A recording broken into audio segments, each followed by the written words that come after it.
Kita ke informasi pertama di Kompas Petang, sekelompok anggota geng motor menyerang pemuda dengan menggunakan busur panah di Jalan Poros, Galesong, Takalar, Sulawesi Selatan.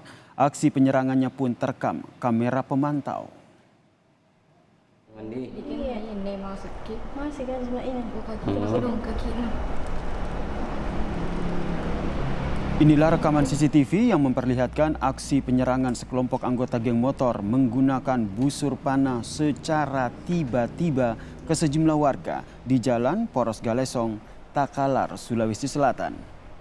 Setelah melakukan penyerangan, para pelaku pun langsung kabur dengan menggunakan sepeda motor.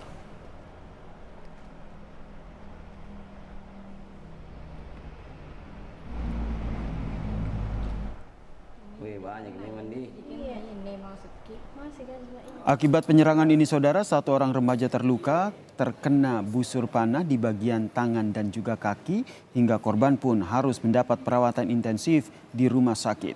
13 busur panah disita dari lokasi. Sementara itu polisi kini masih mengejar pelaku.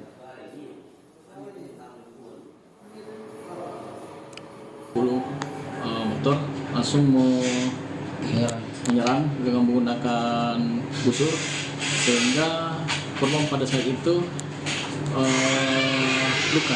luka akibat dari pembusuran dari pelaku dan mengenai lengan kanan, kemudian paha kiri serta luka lecet.